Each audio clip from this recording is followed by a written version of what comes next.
This is disc number 10. Chapter 60. On Monday, Arthur collected Richard exactly on time as promised. During the drive to Langenhorn, he asked Richard to tell him again and in detail everything he knew about Kruger. When Richard was explaining what had happened during Georg's stay in the children's department, Arthur interrupted him. "Your son's deaf? I didn't know that. We've got used to keeping it secret so as to protect Georg. Kruger tried everything to make out it was a hereditary condition, and that would have had fatal consequences for both Georg and Amelia. He even reported me to the Gestapo." Richard went on to tell Arthur everything. He told him about Alfred Scher and his unexplained death in Gestapo custody, about being summoned to appear before them, about Harms, who'd chosen to go to the front rather than be forced to take part in the killing of the sick and the disabled, and who had since disappeared somewhere on Russian soil. And he told Arthur how Paula had found Georg a home tutor in Göttingen so that officials wouldn't find out about his deafness. And hopefully, if the schools really do reopen next week, the deaf and dumb school will be one of them. My father's going to find out about that today. The building was destroyed in 1943. "But your son isn't dumb." "No, he can speak, and if he can see your lips, he can cover up the deafness for quite a bit and pass for hard of hearing. But that isn't enough to cope in a normal school. Lip reading is very demanding. When it's just the four of us, we use sign language. It's mostly Amelia who does it for him. She's the quickest because she learned how to do it when she was tiny." They completed the journey in silence. At Langenhorner Chaussee, Richard gave some directions. "You'll soon see the entrance on the right. Drive up towards the church and then bear left." "It's an impressive place," commented Arthur. "At one time it was a wonderfully modern mental hospital where the work really was about helping people. I worked here for 12 years, and for 9 of those I was a consultant." Arthur parked in front of the directorate. This was where Kruger, as head of the children's department, had his office. Arthur put on his cap. "I am not going to speak German for him. This man's getting the official British treatment." "So you're bringing out the McNeil in you?" "I'm bloody good at that." "I can imagine. I remember the expression on your face in that tomb. Back then I was glad it was me with the gun in my hand and not you." Richard grinned ruefully. "Yes, and then you went and put it away and wrecked my picture of the wicked kraut." "Can't help it. I am a psychiatrist after all." They both laughed, then got out of the car. Frau Handelow was still Kruger's secretary and receptionist. When she saw Richard accompanying a British officer, she was noticeably rattled. "Good morning," Richard greeted her in his friendliest voice. "We want to speak to Dr. Kruger." "Herr Dr. Helmer, I didn't know you, What's the problem?" Arthur's face and voice were so threatening that she took a couple of steps back. "I don't know," replied Richard, and addressed Frau Handelow, still in German. "You'd do well to let us see Dr. Kruger before Lieutenant Grifford loses patience. This man can be astonishingly unpleasant." Looking scared, Frau Handelow knocked on Kruger's door and cautiously put her head around to speak to her boss. They heard Kruger's voice, brusque in the extreme. Frau Handelow went right into his office and closed the door. When she came out again, she said, "Please go in. Dr. Kruger's expecting you now." Richard let Arthur go first and gave Kruger a long, hard look as they went into his room. His arch-enemy had got up from his leather chair and stepped forward.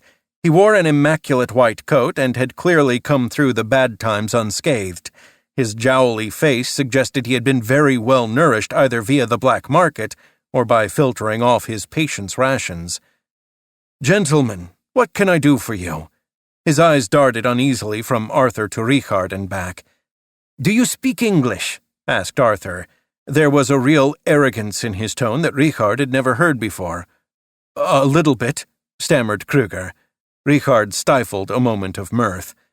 Arthur very pointedly placed his briefcase right on Kruger's desk and took from it the list of murdered children.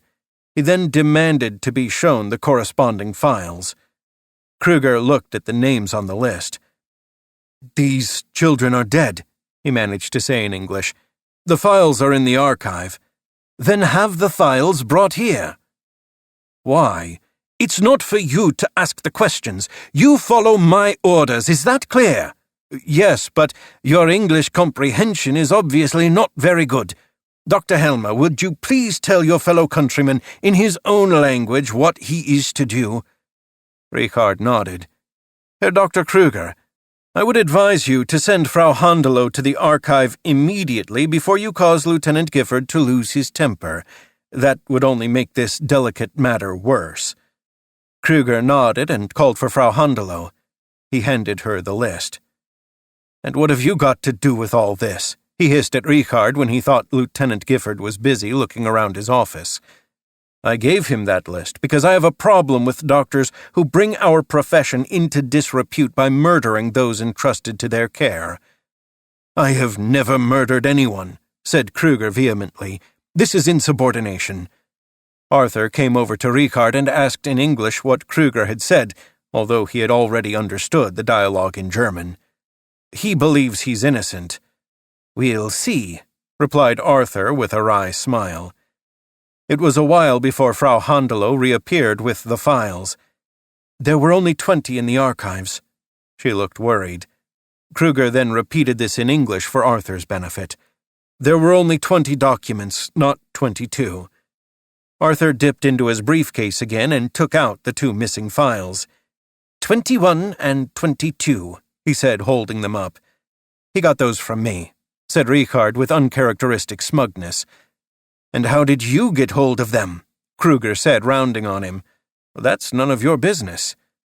Arthur leafed through the files, which Frau Hondelow had now placed on the desk.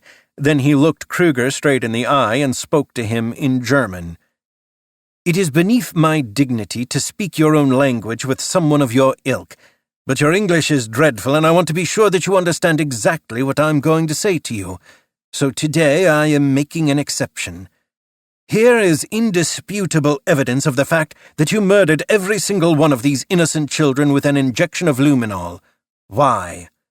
"That wasn't murder," retorted Kruger with astonishing self-assurance. "It was an act of mercy. If you were a doctor, you would be able to see from these files that all these children concerned were severely disabled or seriously ill. They were not viable. I released them. I am a doctor, and I understand fully what is in these files. A little girl with epileptic fits. That is not a fatal condition, and in any case no reason to kill the child. If you had given her a suitable dose of luminol, you'd simply have stopped her from suffering the spasms. Here's a case of infant hydrocephaly. You murdered him so early in his short life that it was too soon to judge what impact the water on the brain was going to have on his future development. In spite of this disability, he might have grown up to live a perfectly enjoyable life. And here's a case of... No, I'm not going to recite every case. That's for the courts to deal with. But we're plumbing the depths here, and it makes me sick to the core." Then he turned to Richard. "Do you want to take over here, or shall I do it?" He asked Richard this using deliberately informal German so that Kruger wouldn't miss the fact that they were close colleagues. "What is it you want me to say to him?" "Exactly what he said to you in 1941. Richard smiled. "Kruger, you are summarily dismissed." Kruger was speechless. Arthur continued in German. "And not only that, until the final court hearing you are banned from all medical work. Starting tomorrow you must report for rubble clearing. Woe betide you if you are not there." "You can't do this," shrieked Kruger. "Yes, I can, and you should be glad that we don't have the same rules of law as the world you operate in." "This is just Victor's justice." Kruger was outraged. "Helmer, it doesn't surprise me in the least to see you hobnobbing with the occupational forces. You always were a blot on our national landscape. One more word from you and you can forget the rubble clearing tomorrow because you'll be locked up instead." Arthur was now at his most menacing. "And we're taking all these files with us." Arthur fitted half of them inside his briefcase, gave the rest to Richard, and they walked together back to the car. "Could you just drop me off at Hohe Luftchaussee?" Richard asked Arthur. "It's on the way to your headquarters." "I can take you all the way home," Arthur offered. "I thought it wasn't permissible, driving a German around in an official vehicle without good reason." "I'll be the one to decide what is or is not a good reason." "Thanks, but it's fine if you drop me off at the capital. I've heard it's reopening soon, July 27th, in fact, and I want to book tickets in advance. Whatever you want." They got in the car. "I've dealt with two types of Nazi to date," Arthur said as he started the engine. "The whinging, whining types who make out they knew nothing. Then there are all the others, and they're like Kruger. This is going to be tough." "Why is that?" "Because the hearings of crimes against Germans take place in German courts, and I'm not sure we've got all the old Nazi judges out yet. We have evidence. Child murder has always been a crime. I just wanted to warn you, it's not going to be easy."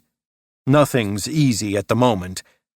There was a deep breath from Richard as he leaned back in his seat. "I'll give you an example. Did you know we're not allowed to receive any parcels from abroad?" "No. What makes you think that?" "My wife's best friend left for Switzerland 9 years ago. It was my children's birthday last Thursday, and she'd wanted to send them a parcel.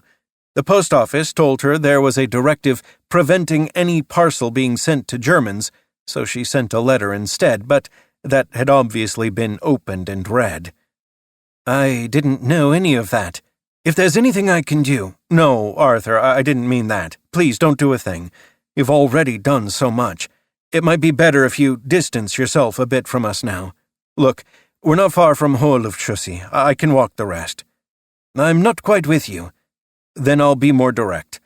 We both know that the occupying forces view Germans as the lowest form of life and that you're all supposed to avoid contact.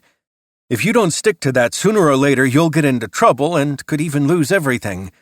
I consider you to be a real friend, but our friendship could cause you genuine difficulties. So that's what I mean about you distancing yourself." "You're an idiot. Did you know that? If you were a psychiatrist, I'd give that some thought, but you only know about general medicine. Richard, listen to me. It's true that lots of Brits see Germans as the lowest form of life, as you describe it, and you'll always get that when two countries have been at war. But there are a few who see things rather differently.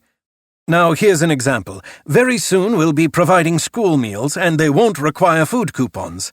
I imagine that'll be a relief for a lot of parents. It's a lousy time to be alive, and it's worse for you than for me, but I can't change that. I can't change the injustices or the big picture in political terms. I can only do what you've been doing over the last 12 years, and that's help the people I care about, but do it all on the quiet. And that's exactly what I'm going to do, whether it suits you or not." They'd arrived at the capital, so Arthur pulled over. "Now go and get your damned cinema tickets, and then I'll drive you home. Is that understood?" "Loud and clear. Then you're not as big an idiot as I thought." Chapter 61. On the morning of September 7th, Richard woke Paula with a kiss. "Happy 17th anniversary," he whispered, placing 2 cinema tickets on top of the bedclothes. "Your father's standing in for us today at the surgery. We've got a date at 3 o'clock at the Capitol." "You've done something for our anniversary?" Her face lit up as she flung her arms around his neck. "And that's not all. We've got the same box as when we went there together for the very first time in 1926. When I heard the Capitol was opening up again, I just had to get these tickets." "And what's on?" "Something fun. The Punch Bowl with Heinz Rühmann." The mere thought of going to the cinema with Richard and wrapping herself in that dream world buoyed her up throughout the day. She got out her best dress and tried to polish up her shabby shoes. "Don't overdo it," said Richard. "The Capitol's lost its shine just like we have. And we haven't even got the Tree Frog to take us there, let alone our lovely Adler Standard 6. Aha, but there's still the tram." With a gallant flourish, Richard offered her his arm, and they set off. "Thank God we couldn't see into the future," commented Paula as they sat in the tram and looked out at the heaps of rubble. "If we'd known what was going to happen, it would have poisoned our lives as youngsters. We're alive, we're together, our children are fit and healthy, and I love you, Paula. That's all that matters." He put his arm around her shoulders and she leaned into him, enjoying the feeling of security it gave her. The Capitol had certainly lost its old glamour. Although the war damage had not been disastrous, a lot of its beautiful decorative old glasswork had shattered and been replaced by wooden boarding. The sumptuous gilding had faded and peeled, and the upholstery of the seats was as threadbare as the clothing worn by the audience. But it was a full house.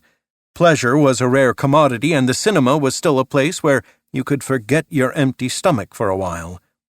As they slipped into their seats, the same ones as nearly 2 decades earlier when the world was still a place of glowing beauty, Paula tried to take herself right back inside the mind of the young woman she had once been.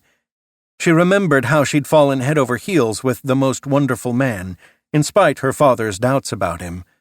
She placed her hand on the arm of the seat, recalling how Richard had waited until the lights dimmed before gently placing his hand over hers, the first gesture of affection between them. As though Richard had read her thoughts, she suddenly felt his hand on hers, just like the first time. Gentle, protective, attentive, and yet overwhelming. "Shall we make plans, like we did before?" he whispered to her, stroking her hand. "Yes," she whispered back. "Tell me yours." "I have quite a few. First, we need to make sure we don't starve and freeze to death over the winter." "That's a good plan," said Paula with a smile. "Then we must do everything possible to get Kruger convicted and sentenced to the punishment he deserves." "Quite right. And in 3 years' time, when it's our 20th wedding anniversary, I want to have a camera again and take a photo of the party we'll have, with a huge cake to celebrate." "That would be just wonderful," sighed Paula, leaning into him still as the opening credits rolled. "But in 1953 it'll be our silver wedding, and we'll have another car by then, and we're going to drive to Rome in that new car, and I'll photograph you in exactly the same place in front of the Colosseum, sitting on the bonnet, just like you did on our Adler Standard 6. That's a lovely idea. That's no idea. That's my plan. You are an incorrigible optimist and dreamer, Richard, darling, and that's why I love you so much. You have to have the dreams in the first place for them to come true, my dearest Paula," whispered Richard. Afterward. While the historical background to the novel is true, the main characters in this novel are fictitious.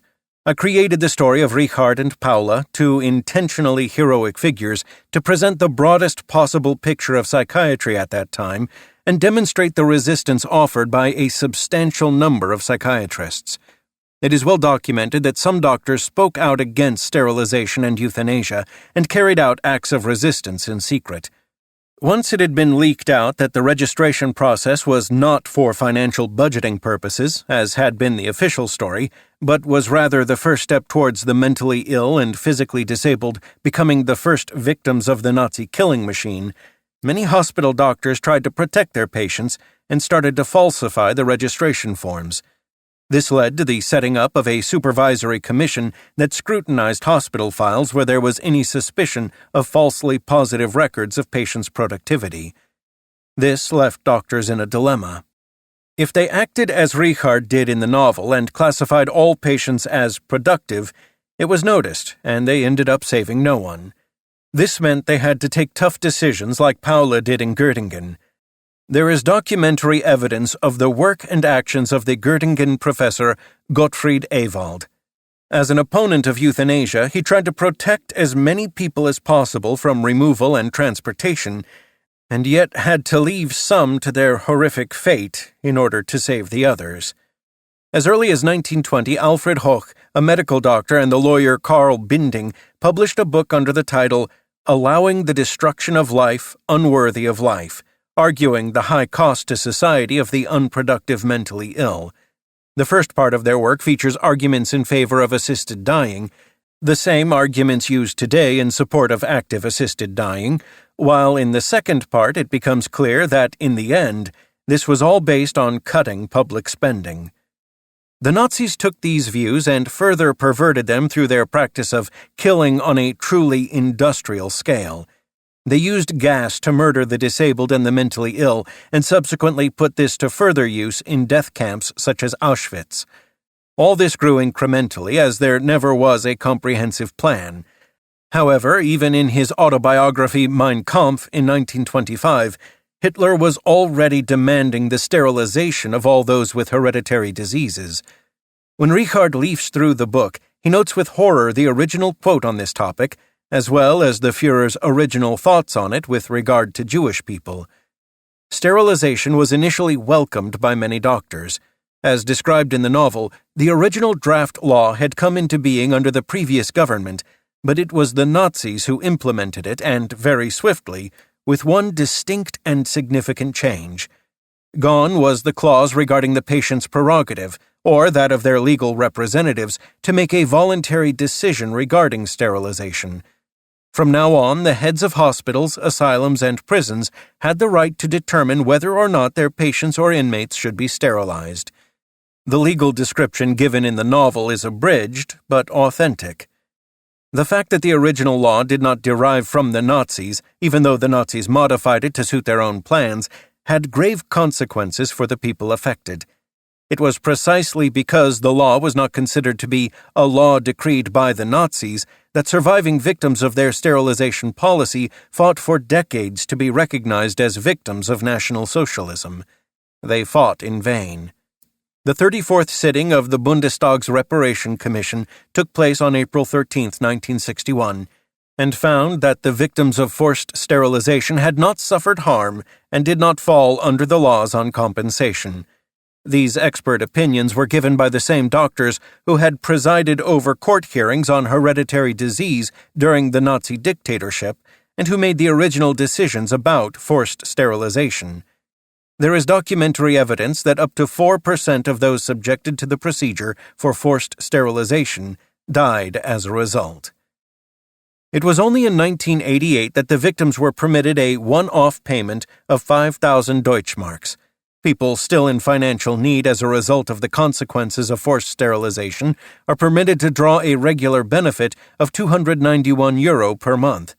This benefit was still being paid to 482 survivors as recently as 2012.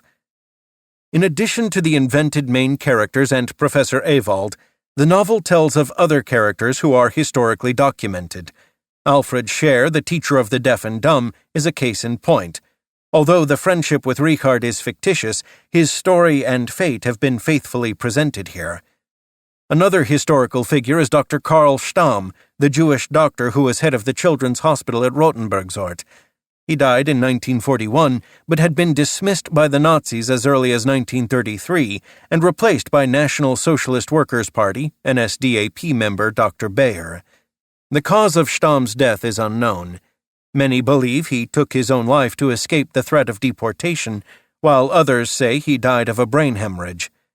The Karl Stamm Park in Rotenburgsort, Hamburg, is named after him. The Children's Hospital in Rotenburgsort really was bombed and the children evacuated to Langenhorn as in the novel. Langenhorn is now the Asclepius Clinic, Ochsenzoll. I have a special personal connection to this incident, as my father, now deceased, was a 9-year-old diphtheria patient at the hospital when it was bombed. As a child, he lived through the nighttime bombings and the huge firestorm of 1943, and his grandmother had an allotment at Moorfleet. I took him as my historical model for Georg's friend Horst. He is further commemorated by my choice of birth date for Richard and Paula's twins, the same date as his. His reminiscences gave me a number of ideas for the children's perspectives on their lives back then, one example being the children's dislike of the rubbery smell of their gas masks. And there was a reason behind the choice of Rotenburgsort. This was where my father lived as a child, and his own grandfather ran a big painting and decorating business there. During the bombings in July and August 1943, the whole district was destroyed, changing its face forever. Richard's nemesis, Dr. Krüger, was inspired by the psychiatrist Dr. Friedrich Knigge, a historically documented figure who worked at Langenhorn, first in the asylum and later in charge of child euthanasia there. The hostility between Krüger and Richard made the two arch-enemies, and in this respect I have distanced the character of Krüger from that of Knigge. But it was Knigge who in real life murdered the 22 children and carried out dissection on 6 of them, exactly like Krüger in the novel. After the war ended, students reported the murders to the British. In August 1945, Knigge was dismissed and forbidden from further work in the field of medicine, as eventually happens to Krüger in the novel. Knigge twice stood on trial, the second time for child murder, although this second trial never fully concluded, as he died of polio in 1947 in St. Georg Hospital. The experiences of Richard and Fritz at the front are also based on historical evidence. Medical facts such as the use of sulfonamides and Evapan are accurate, but I have adjusted locations to suit the novel's narrative, deciding to send Fritz and Richard through Italy to Cherbourg. This was not implausible because the field hospital system was fully reorganized in 1943, but for me this was far more about creating a snapshot of the Western Front and the emotional burden both men would have borne. Inveterate military historians are asked to forgive my poetic license here.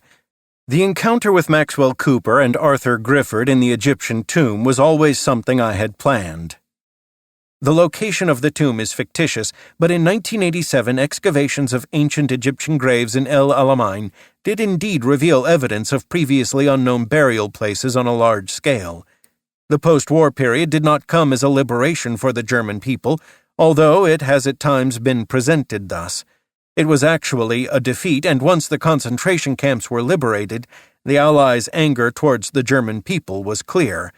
It was now about punishing the Germans. For example, Germans were forbidden from receiving care packets until June 1946. The conditions that Fritz describes in the prisoner of war camps are also taken from historical fact.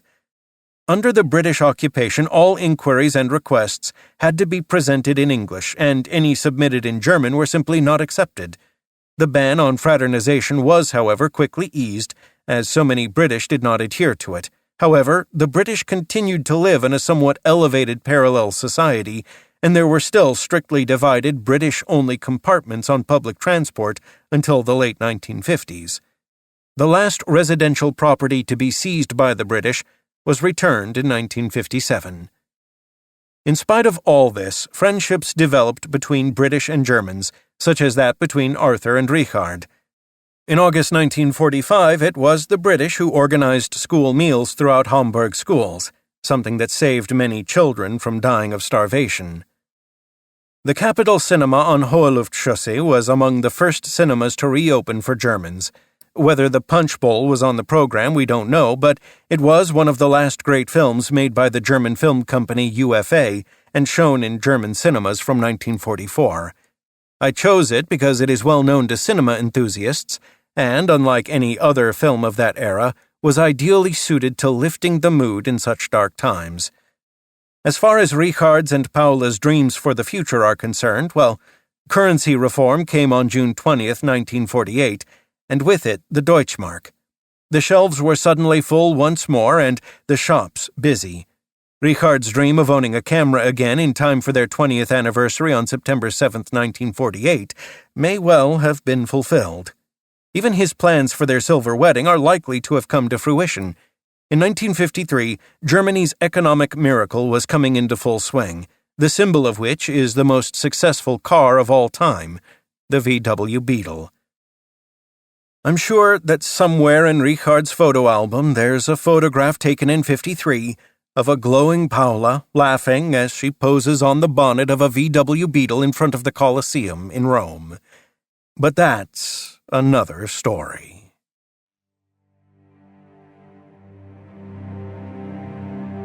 We hope you have enjoyed our presentation of A Fight in Silence by Melanie Metzentin, translated by Deborah Rachel Langton, performed by James Anderson Foster. Performance copyright 2019 by Brilliance Publishing, Inc., all rights reserved. For further information concerning this program or other Brilliance audio titles, please call the following toll-free number, 1-800-222-3225, or visit our website at www.brilliancepublishing.com. No part of this recording may be played for an audience or reproduced in any form. It may not be streamed, downloaded, broadcast, or copied without written permission. Address all inquiries to Brilliance Audio, P.O. Box 887, Grand Haven, Michigan, 49417.